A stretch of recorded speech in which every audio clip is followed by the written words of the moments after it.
ملک ریاض پاکستان کی سیاست، معیشت، معاشرت، نظام کا ایک بہت بڑا نام، ایسا بڑا نام جو بے نظیر ہے، اور پاکستان کی تاریخ میں اس سے بڑا نام آپ کو اپنے اثر و رسوخ کے حوالے سے نہیں ملتا۔ کہتے ہیں کہ کسی بھی وقت ملک صاحب کی دائیں جیب کے اندر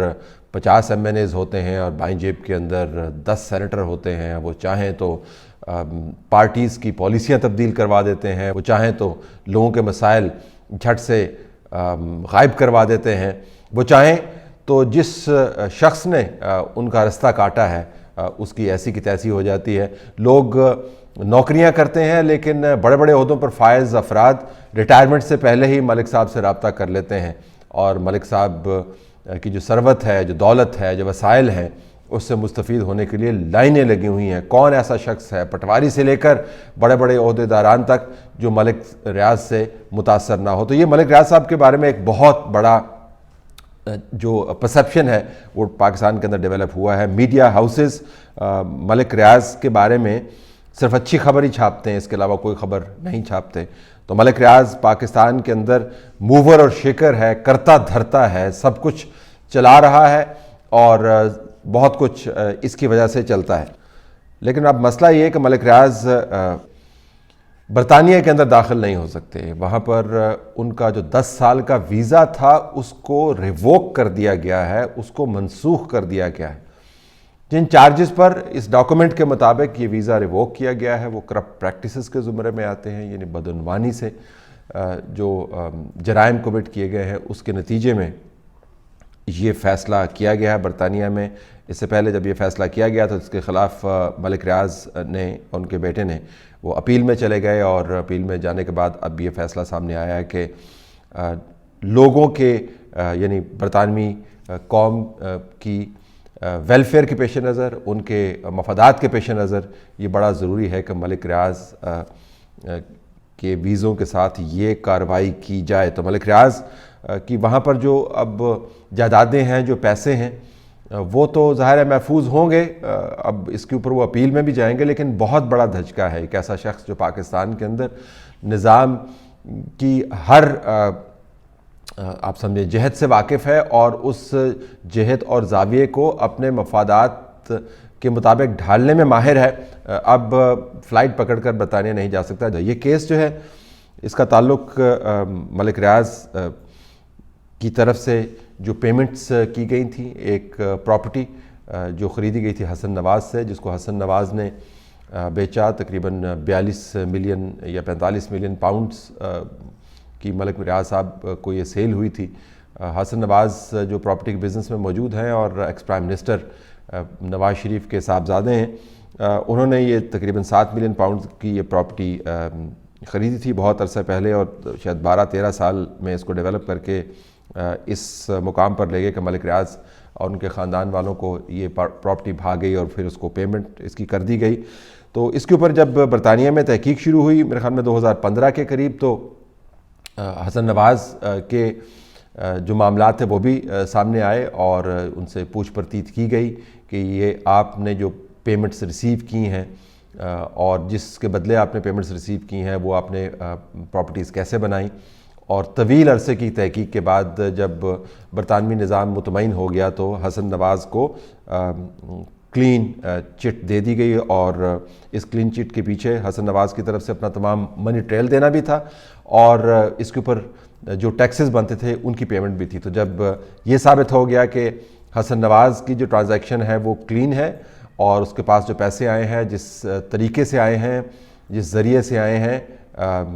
اس کے اپنے معاملات فائنینشیل ٹھیک ہیں، تو ان کو کلین چٹ دے دی گئی۔ دوسری جو پارٹی تھی ملک ریاض، اس کو اب یہ ثابت کرنا تھا کہ اس کے پاس جو پیسے ہیں وہ کہاں سے آئے۔ تو دبئی کے بینک سے جہاں سے یہ ٹرانزیکشنز ہوئی تھیں، یہ ثابت نہیں کیا جا سکا کہ وہ پیسے جو ہیں وہ کہاں سے آئے ہیں۔ اب اس جائیداد کی پیمنٹ کا ہی معاملہ نہیں تھا، معاملہ یہ تھا کہ یہ بڑی بڑی جو ٹرانزیکشنز ہو رہی ہیں وہ ملک صاحب کے پاس اس پیسے کا اوریجن کیا ہے، وہ پیسے آ کہاں سے رہے ہیں، اور اس جائیداد کے حوالے سے پھر ان کے اوپر جرمانہ بھی ہوا اور ایک سول کیس بھی چلا، جس کے نتیجے میں انہوں نے جو برطانیہ کا ادارہ ہے NCA اس کے ساتھ انہوں نے سیٹلمنٹ کر لی اور 195 ملین پاؤنڈز کا جرمانہ دے کر اپنی پراپرٹی کو انہوں نے بالکل کلین چٹ دلوا دی۔ اس دوران ہوا یہ کہ وہ 195 ملین پاؤنڈ جب پاکستان کو واپس بھیجے گئے تو وہ پاکستان کے نظام میں آ کے پھنسے اور اس نظام سے کسی نہ کسی طریقے سے ملک ریاض صاحب کے فائدے والے جو کھاتے ہیں ان کے اندر وہ چلے گئے، تو وہ کسی اور جرمانہ جو سپریم کورٹ نے ان کے اوپر کیا تھا اس کی سیٹلمنٹ میں استعمال ہو گئے، تو ملک ریاض صاحب کو کوئی خاص نقصان نہیں ہوا۔ ظاہر ہے اب برطانیہ کا نظام یہ دیکھ رہا ہوگا کہ ہم نے تو یہاں پر جو پیسے ان سے حاصل کیے وہ پاکستان ریپیٹریٹ کر دیے اور پاکستان کے نظام نے واپس ملک ریاض صاحب کو فائدہ پہنچانے کے لیے یہ پیسے ان کو واپس کر دیے، تو انہوں نے تو سوچا تو یہ ہوگا کہ اصل میں ان کے ساتھ ہاتھ ہو گیا، تو جو ہم ایکشن تصور کر رہے تھے وہ پاکستان کی حکومت نہ لے پائی۔ یہ نہیں ہے کہ ان کے اس فیصلے کے اندر یہ محرکات سامنے ہوں گے، لیکن کہیں نہ کہیں تو پس منظر میں ان کو پتہ ہوگا کہ ملک ریاض صاحب کا اثر و رسوخ کیا ہے۔ اب پھر انہوں نے یہ فیصلہ کیا ہے کہ چونکہ کرپٹ پریکٹسز کا ایشو موجود ہے اور برطانیہ کی پبلک کا ویلفیئر کا ایشو موجود ہے، تو ہمیں ملک ریاض صاحب اور ان کی فیملی کو برطانیہ نہیں آنے دینا۔ یہ ایک بہت بڑا فیصلہ ہے۔ ہم آپ کو یہ بتا دیں کہ ملک ریاض کو جس نے بھی یہ مشورہ دیا تھا کہ برطانوی نظام کے ساتھ سیٹلمنٹ کر لیں اور پیمنٹس تو پاکستان جب واپس آئیں گی تو آپ کے کھاتے میں ہم ایڈجسٹ کر ہی دیں گے، بڑا گھامڑ پن والا مشورہ تھا، کیونکہ اگر ملک ریاض یہ مقدمہ لڑتے رہتے اور یہ کہتے رہتے کہ جناب میں نے تو کسی صورت سیٹلمنٹ نہیں کرنی، سیٹلمنٹ کرنے سے مراد یہ ہے کہ میں نے کوئی جرم کیا ہے، جب میں نے جرم ہی نہیں کیا تو پھر میں کیوں یہ آپ کے ساتھ سیٹلمنٹ کروں، اور اگر کچھ گڑبڑ ہوتی بھی تو ان کے پاس پیسے اتنے زیادہ ہیں، وہ ہنڈریڈز آف ملینز پاؤنڈز کی جائیدادیں وہاں پہ رکھتے ہیں، تو ان کے پاس کیش فلو کا کوئی مسئلہ نہیں ہے، تو برطانیہ کا نظام جو ہے اس کے گھٹنے جو ہیں ٹکوا دیے جاتے ہیں، کیونکہ یہ بڑی بڑی فرمز کو انگیج کر سکتے تھے، بڑا پیسہ پھینک سکتے تھے۔ برطانیہ کا نظام جو ہے تو حکومت برطانیہ کا، تاج برطانیہ کا نظام، اتنے پیسے تو ان کے پاس نہیں ہے کہ وہ ایک مقدمے کے اوپر اتنے وسائل خرچ کریں، تو ملک ریاض جو ہے پریکٹیکلی اپنے وسائل کے ذریعے وہ مقدمہ جیت سکتے تھے، لیکن جن شاہینوں نے پاکستان کے اندر موجودہ حکومت کو مشورے دیے ہیں، ان شاہینوں نے ملک ریاض کو بھی مشورہ دیا کہ جی سیٹل کر لو، اسی معاملات نو دیکھ لیں گے۔ وہ سیٹلمنٹ اب ان کے گلے پڑ گئی ہے، اس کو اس کیس کے حوالے کے طور پر لے کر اب یہ ویزے ریووک کر دیے گئے ہیں۔ ایک بہت بڑا پیغام بھی ہے پاکستان کے نظام کے لیے، یعنی پاکستان کے نظام کے لیے پیغام یہ ہے کہ برطانیہ جس کے اندر ملک ریاض کے خاندان کی اتنی بڑی بڑی انویسٹمنٹس ہیں، وہاں پر تمام تر قانونی چارہ جوئی مکمل کرنے کے باوجود وہ یہ نہیں دیکھتے ہیں کہ یہ شخص، اس کے پاس وسائل کتنے ہیں، یہ نظام پر کس طریقے سے اثر انداز ہو سکتا ہے۔ جب انہوں نے کسی قانونی بنیاد پر فیصلہ کرنا ہوتا تو وہ فیصلہ کر دیتے ہیں۔ اب کمال یہ ہے کہ ملک ریاض صاحب کے بارے میں جو کرپٹ پریکٹسز کے چارجز ہیں ان کا تعلق مبینہ طور پر پاکستان کے نظام میں جو ان کی کارروائیاں اس سے بھی بنتا ہے، لیکن پاکستان کا نظام جو ہے ان کے لیے مکمل طور پر ایک ممتا والے جذبے کے ساتھ ان کو ٹریٹ کرتا ہے اور ان کے سر پر ہمیشہ ہاتھ رکھتا ہے، ان سے کوئی پوچھ پرتیت نہیں کرتا۔ یہاں پر ان کا اثر و رسوخ اتنا ہی ہے جتنا پہلے تھا۔ برطانیہ کے نظام میں جہاں پر انہوں نے اتنی بڑی انویسٹمنٹ کی، جہاں پر انہوں نے سیٹلمنٹ کی، وہاں سے ان کو اتنا بڑا دھچکا ملا ہے۔ ظاہر ہے اس کے بعد دوسرے ممالک جو ہیں، امریکہ کو اگر آپ اٹھا کے دیکھ لیں، یہ یورپین ممالک ہیں، وہ بھی دیکھیں گے کہ برطانیہ کے اندر اگر ملک ریاض کا ویزا ریووک ہو گیا ان بنیادوں کے اوپر، تو پھر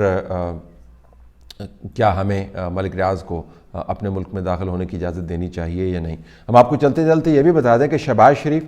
اور ان کے بیٹے کو بھی جب ان کی پراپرٹیز کے بارے میں تحقیق ہو رہی تھی، اور وہ پروسیڈز آف کرائم ایکٹ ہے جس کے تحت تحقیقات ہو رہی تھی، جو ملک ریاض کے حوالے سے بھی انہوں نے اسی ایکٹ کے تحت تحقیقات کی، تو ان کو بھی یہی آفر ہوئی تھی کہ آپ سیٹلمنٹ کر لیں اور اس کے بعد ہم دیکھ لیں گے۔ تو برطانیہ میں جو ذرائع موجود ہیں صحافی، وہ ان کا خیال یہ ہے کہ اگر شہباز شریف اور ان کے بیٹے یہ آفر لے لیتے برطانیہ کے نظام کی طرف سے اور سیٹلمنٹ کر لیتے، تو ان کے ساتھ بھی یہی ہاتھ ہونا تھا جو ملک ریاض کے ساتھ ہوا، یعنی سیٹلمنٹ کرنے کے بعد عملاً وہ ثابت کر دیتے کہ انہوں نے 2 نمبری کی ہے اور ان کے ویزے بھی ریووک ہو جاتے۔ تو انہوں نے سیٹلمنٹ نہیں کی انہوں نے کیس لڑنے کی بات کی، جس کے بعد وہ کیس ہی ان کے خلاف ڈراپ کر دیا گیا۔ تو ملک ریاض، جس کو پاکستان کی ریاست، پاکستان کی حکومت، پاکستان کی سیاست، پاکستان کی صحافت، پاکستان کی بعض جگہوں پر عدالت، ان سب کی سپورٹ حاصل رہی ہے، فی الحال برطانیہ جانے سے قاصر ہے۔